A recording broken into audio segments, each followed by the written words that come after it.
Isso aí, pessoal, salve, salve. Eu sou o Mestre Cipó, coordenador geral da ESEL Capoeira, e venho aqui trazer aí alguns termos para dar uma ventilada na discussão e a gente dar uma enriquecida em muita coisa que a nossa classe capoeirista tem esquecido.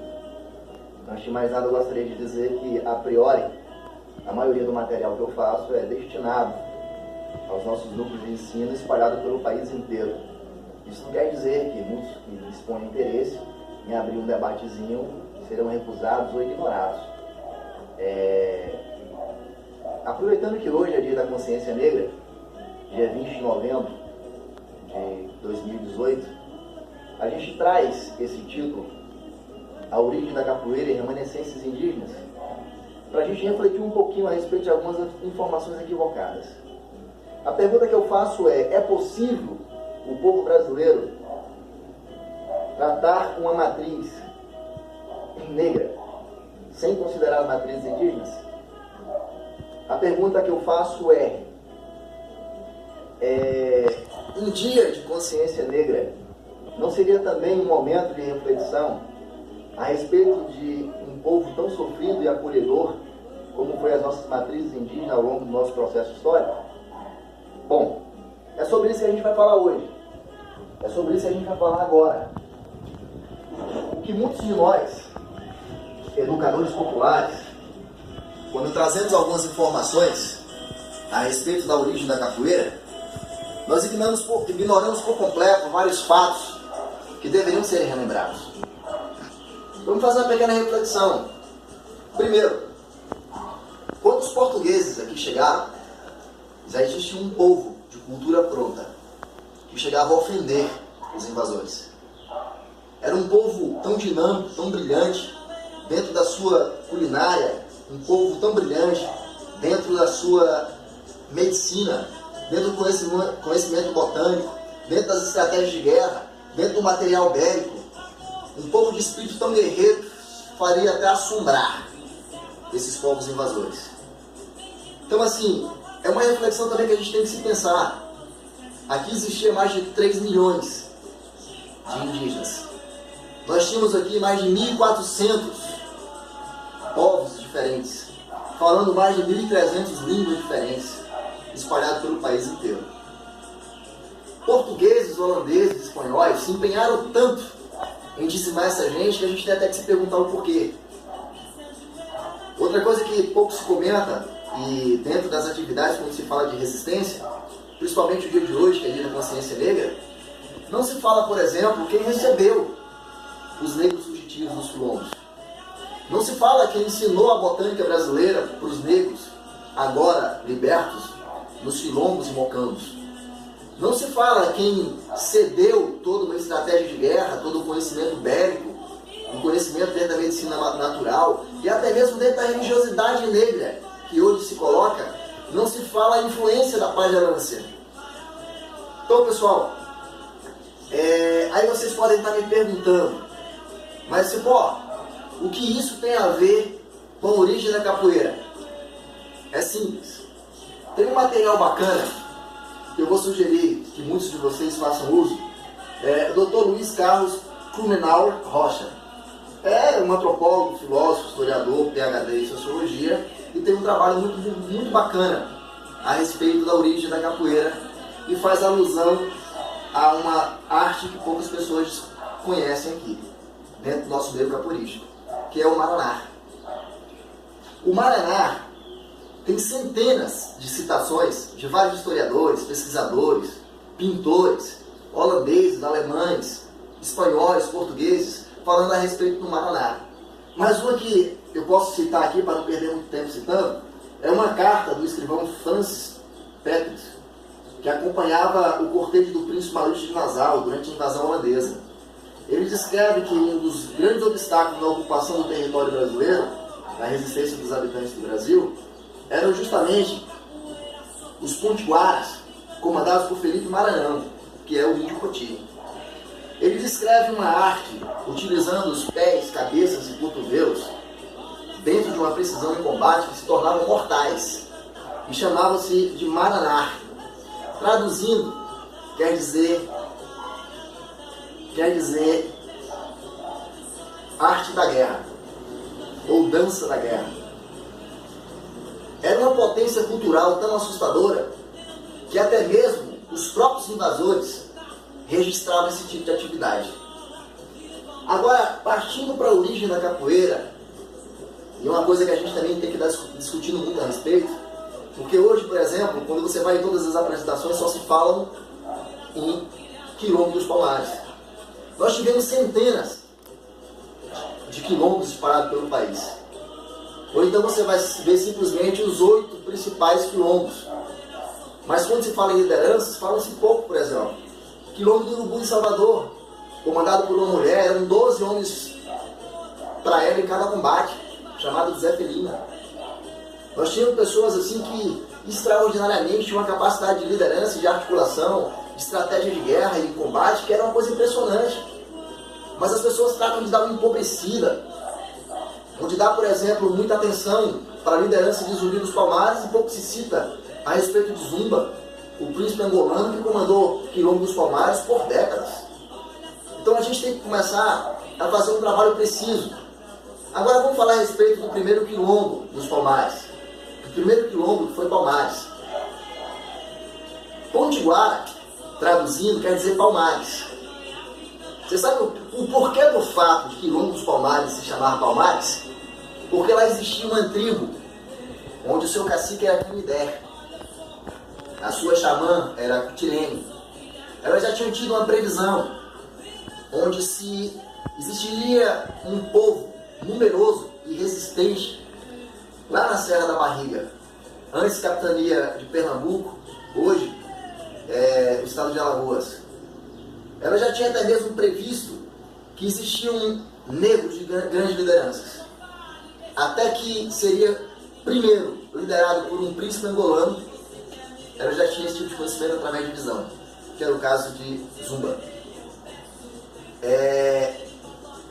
O que a gente muitas vezes desconhece é que quem recebeu os negros fugitivos a partir da desestabilidade no país, causado pelas guerras entre espanhóis, portugueses e as invasões holandesas, primeiro em 1624, depois em 1637, onde houve a fuga desse grupo de negros lá em Pernambuco. Quem recebeu esses primeiros negros na formação do primeiro quilombo foi justamente uma tribo potiguara, que quer dizer Palmares. Essa fusão entre essas duas matrizes já existiam há tempo. E pelo fato de, por exemplo, a gente vê forte resistência de tribos e tribos pelo país inteiro, oferecendo resistência em todo o litoral brasileiro, contra portugueses, contra os espanhóis, contra os holandeses. Nós não temos nenhum conflito registrado com negros. As pessoas, quando falam em quilombo, se esquecem de citar que a comunidade quilombola, por toda a parte do país, era formada de 70% negra, 25% indígena e 5% de brancos. Muitos deles mestiços ou criminosos que foram trazidos para cumprir pena em colônia. E esse tipo de informação, muitas vezes, não foi associada às atividades auriculares, que é passada de geração para geração. Trabalha-se informações isoladas, e muitos de nós, mestres e educadores populares, temos ciúmes de acrescentar essas informações quando recebidas. E os meios tecnológicos já têm trazido esses dados dentro do nosso processo histórico que precisa ser acrescentado. E quando uma sociedade igual a nossa, altamente preconceituosa, discriminatória, intolerante de acordo com suas religiões,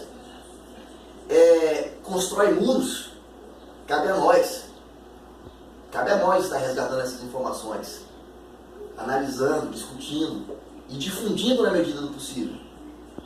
Cabe a nós saber que é impossível, dia de consciência negra, eu não retratar, agradecer e homenagear os indígenas. É impossível. Não existe nada de só negro em nosso país. Não existe nada de só indígena em nosso país. E eu vou dizer mais. Grandes historiadores que trouxeram essas informações, e vários dados que vocês podem aqui depois estar analisando e pesquisando, eles colocam o indígena como a base da cultura brasileira. Porque tudo que ele possuía, ele compartilhou com os povos negros. Tudo. Então nós temos uma miscigenação muito forte. Dentro da capoeira não há como negar que a capoeira é originária do Maraná. Agora eu vou rebater uma pequena... Não sei se foi crítica que fizeram em um trabalho meu anterior, ou se foi simplesmente um argumento levantado que eu também tenho que respeitar. Mas eu não sei se vocês ouviram falar da revolta dos malês em 1835 em Salvador. Foi rechacida, os líderes foram mutilados e muitos desses negros foram deportados para algumas outras partes do mundo. O que eles trazem como base da capoeira é a dança da zebra, conhecida também como engolo. O engolo na África é conhecido como efundula, que é a dança da puberdade, fazendo alusão ao comportamento do macho zebra na disputa das suas fêmeas, com mordidas, cabeçadas e coices. Essa atividade foram trazidos para o Brasil por negros angolanos.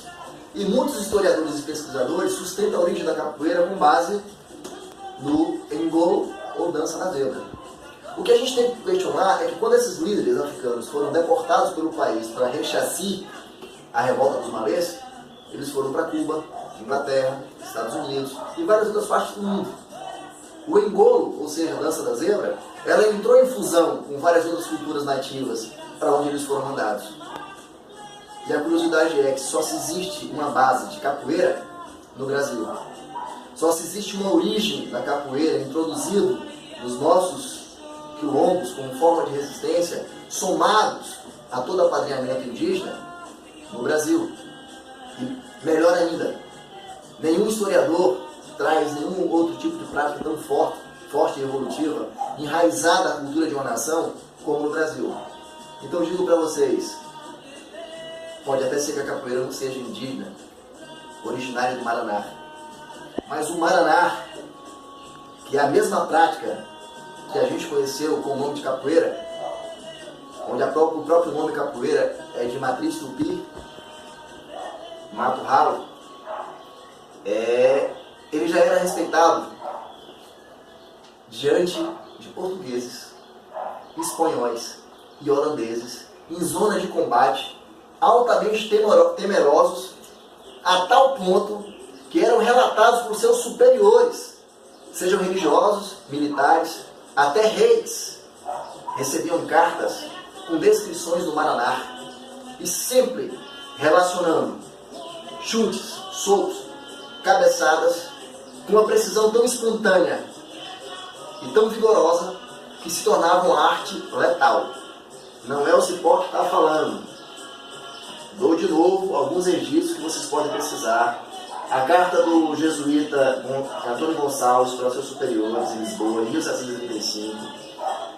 O escrito holandês Gaspar Barleus, que descreve a luta dos índios tupi praticados no litoral brasileiro, chamado de Maraná, luta de guerra. E outra coisa, nós temos cronistas alemães. É o caso de John Milford, descreve em seu livro Crônica do Brasil Holandês, em 1670, fazendo também alusão à luta de guerra, entre aspas, Maraná. Nós temos diversas citações e descrevendo o Maraná como a gente descreve a capoeira. A pergunta que eu faço é: não é hora de dar uma ampliada na discussão? Não é hora da gente parar com essa hipocrisia besta de estar se comemorando uma consciência que nunca existiu? Comemorando algo que não existe nem motivo para comemoração? Eu vou fechar meu vídeo aqui com um exemplo. A Excel Capoeira, ela serve feijoada em seus eventos, para lembrar da época que nosso povo disputava comida com cães e porcos, e somente o resto era jogado no chiqueiro e depois colhido, onde se deu origem à feijoada. Nós servimos e tratamos de trazer uma baiana com seu tabuleiro, com seu acarajé, com seu abará, com sua cocada, para fazer alusão a muito da nossa cultura que está sendo discriminada, preconceituada e perseguida, inclusive em São Sebastião. A nossa medicina, nós trazemos a fitoterapia, que é a cura com erva, a hidroterapia, que é a cura com água, a trofoterapia, que é a ciência do comer e do beber. Dentro dos nossos apelidos concedidos aos nossos alunos, os nossos codinomes, que é uma herança cultural indígena, onde saíram-se da puberdade, eram introduzidos na mata para que se fosse feito um feito, onde se mostrava honra e coragem, e mais tarde ele recebeu um outro nome, não de nascença, mas um outro nome enquanto guerreiro. Quando explodiu a perseguição à capoeira, essa herança foi resgatada pelos negros, para que fossem os policiais não nos pegassem com tanta facilidade, introduzindo novamente o codinome, que são os apelidos. Naecel é de matriz Yorubá, que é negra, ou termos tupi. Então, assim, a maioria do que a gente faz é para resgatar o dialeto, a culinária, a medicina, a cultura negra e indígena brasileira. Essas pessoas que defendem o Dia da Consciência Negra e comemoram o Dia da Consciência Negra, o que vocês fazem de concreto para lembrar o seu filho, lembrar os presentes, além das fotozinhas bonitinhas que vocês colocam na parede, chamando várias pessoas de negras, enquanto não tem nada de negro enquanto a cor da pele? Nós temos negro perseguindo negro dentro do Senado, nós temos negro perseguindo negro dentro das instituições acadêmicas. Tem negro que vai me perseguir simplesmente por levantar esse tema. Então, assim, eu acho que a cor da pele não faz ninguém negro. E assim, enquanto povo brasileiro, a gente tem que repensar muito, estudar muito, buscar os cacos que foram destroçados, procurar juntar. Nós temos que lembrar que nós vivemos uma época de escuridão dentro das informações acadêmicas, quando o Rui Barbosa, no governo de Floriano Peixoto, queimou todos os registros negros para nos lançar no desconhecimento, para que nós nos ignorássemos enquanto cultura brasileira e não tivéssemos onde buscar amparo. Hoje nós estamos buscando amparo em registros internacionais de pesquisadores de época, que muitas vezes nem no Brasil existem exemplares. Então, o que eu digo é hora da gente dar uma pesquisada, uma discutida, e fica aberto aí, se alguém quiser marcar uma discussãozinha bacana, seminário, um congresso, um simpósio, um debate aberto ao vivo, eu estou inteira à disposição. Não esquenta a cabeça não, eu sou um semi-analfabeto, muito fácil de ser dominado intelectualmente, então tenho certeza que vocês vão vir com argumentos estrondosos, e se a gente não tiver argumento suficiente para estar rebatendo, assumir com o máximo de simplicidade possível. Mas o interessante é isso, tem que ser discutido, tem que ser ventilado, essas informações têm que ser debatidas. Bacana? A ESL deixa aí o seu abraço. Eu homenageio todos os povos indígenas, todos os meus ancestrais desencarnados ou encarnados. Eu rendo a nossa homenagem contra essa capoeira a todas as pessoas que um dia mergulharam na luta pela libertação, pela fraternidade, pela igualdade, pela bondade, pela justiça, independente de cor ou etnia, porque nosso povo não se separa. A cor da pele não nos faz diferente. A nossa história é a mesma. As nossas experiências são as mesmas e nossas origens são as mesmas. E enquanto capoeira, não tenho vergonha de falar. Sou indígena e a capoeira que eu sustento é originária do Paraná. Recebi muitas influências negras, sim. Isso é fato. O próprio Ngolo, Dança da Zebra, foi fundida com o Paraná e deu aí a musicalidade, a mandinga, né, e toda essa gostosa existência que a capoeira se tornou. E não tenha dúvida que essa fusão foi algo prático e algo que tem que ser lembrado. Mas o que a gente está tratando aqui, conforme o título que eu dei, é a origem. E quanto à origem, na minha opinião, não tem mais dúvida. Muito axé, Deus nos abençoe e nos proteja e nos guie.